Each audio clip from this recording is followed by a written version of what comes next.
MSIFN Powwow returning to Scugog Island this weekend. Dan Kearns, The Standard. Scugog. The Mississaugas of Scugog Island First Nation, MSIFN, will be hosting their 25th traditional powwow this weekend. Grand entry will be held at noon and 7 p.m. on Saturday, July 15th, and at noon on Sunday, July 16th. The event will be held on the powwow grounds on Scugog Island at 22521 Island Road. The powwow features a variety of traditional ceremonies, dances, and songs, and it is an opportunity for Indigenous people to come together to celebrate life, honor people past and present, and share part of our culture with others from across North America. The MSIFN Powwow is a significant event in the community, and we invite you to join us. Read a post on the MSIFN website. Admission is $10 for adults and $5 for seniors and children who are under 12 years of age and under. The MSIFN asks people not to bring alcohol, drugs, their dogs or other pets, or outside food or drink to the event. The powwow will be held rain or shine. Local trio sign with Durham College rugby team. Daryl Knight, The Standard. Brock Township.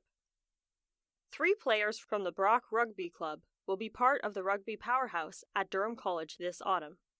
Since the team was established 5 years ago, the Lords have been a dominant force in provincial college rugby, winning a medal every year there has been a competition, including provincial championships in 2018, 2019, and 2022.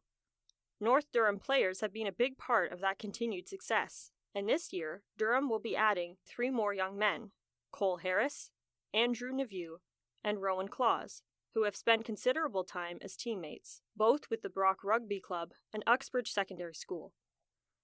A 6-foot 2-inch prop, Harris comes to the Lords with a remarkable sporting resume as former captain of Brock RFC, Rugby Football Club, as well as Uxbridge Secondary School, having led the Tigers to silver and bronze medal finishes at the OFSAA, Ontario Federation of School Athletic Associations, provincial high school championships.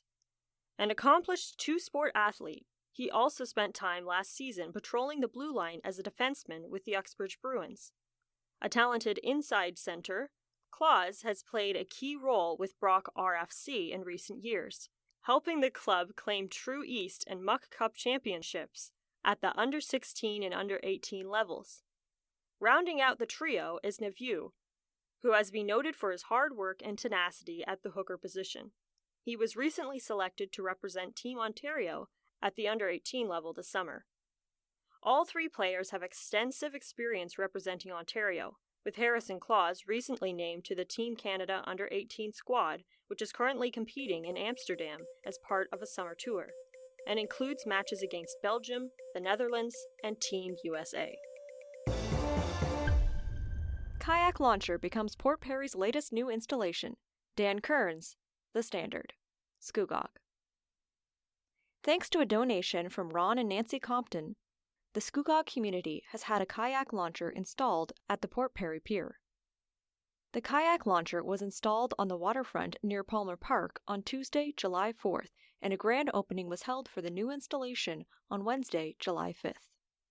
The installation of the kayak launcher was approved by Scugog Council at a meeting in late June. A kayak launcher is a piece of equipment which attaches to a dock to aid the paddler to push the kayak into the water easily and will increase the accessibility of paddlers to use Lake Scugog for kayaking, a staff report explained. This initiative was spearheaded by the Scugog Kayak Club, which reached out to the Comptons. They received a financial contribution of $5,000 from the couple for this project. Some funds were left over and will be put towards the eventual purchase of another kayak launcher. That one would be for the Caesarea area. The need for this was driven through people who had given up kayaking because of their age, because it was hard to get in and harder to get out. We wanted to make it accessible for everybody in the community, Ivo Fanati told The Standard. Mr. Fanati said the club has about $2,000 left to raise for the Caesarea kayak launcher. Mr. Compton explained he felt this project would serve the local community well.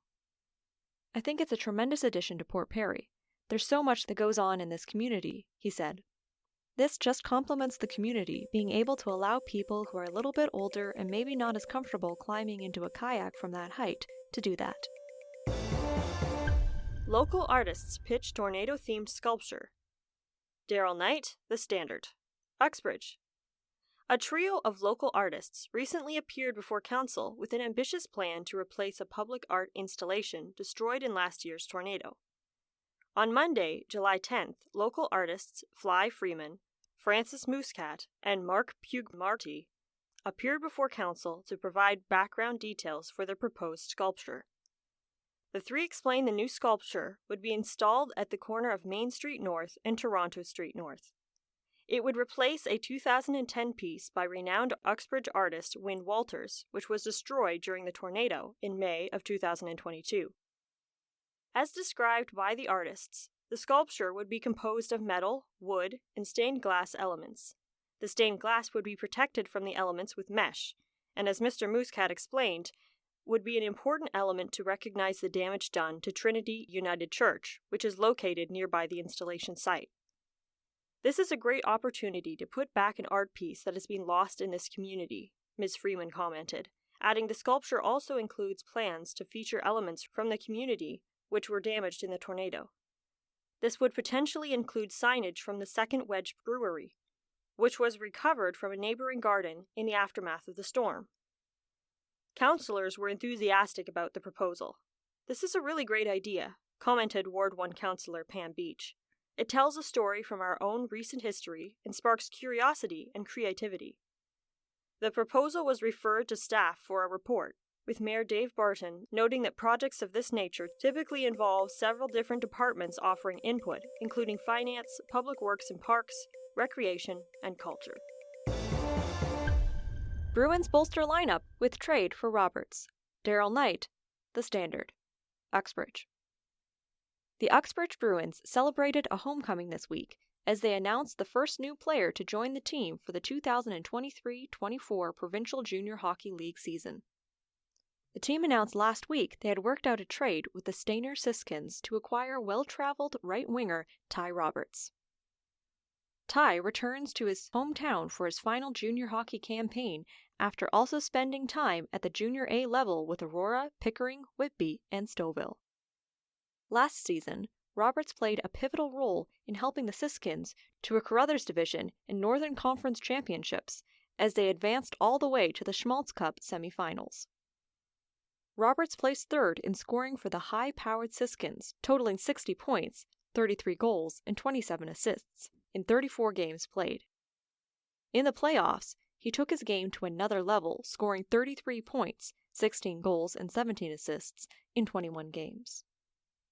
We feel really good about the group we have coming back next year, and it got significantly better today, being able to bring in a player like Ty Roberts, Bruins assistant GM Trevor Cox told The Standard. "I've always said that playing for your hometown club is an experience every Uxbridge player should have, and he's going to be a big part of our team this season." The Orr Division is slated to have their scheduling meeting this week in Port Perry.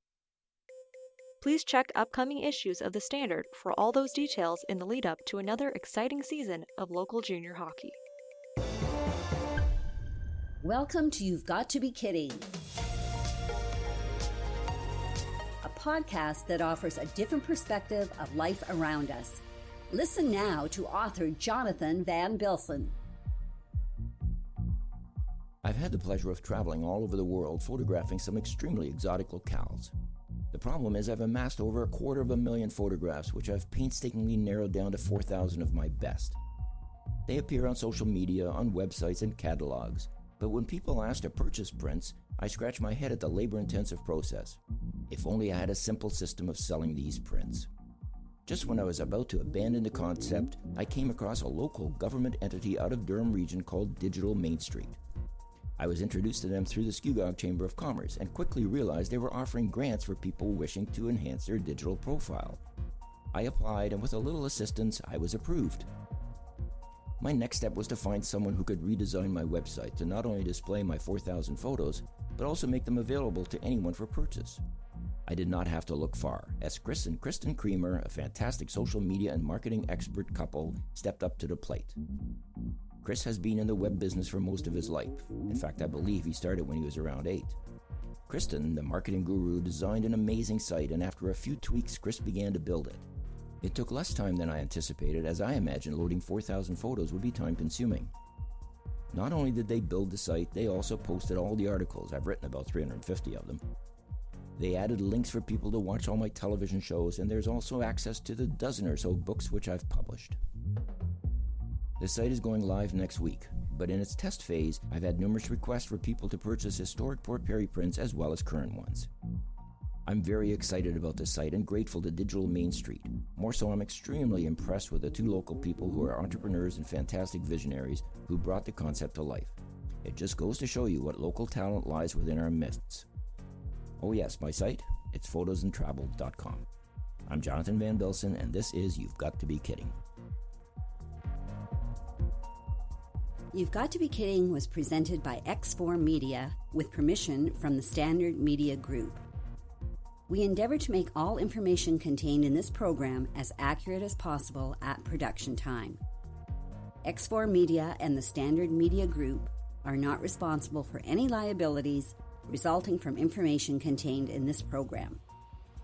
For more information, please visit x4media.ca.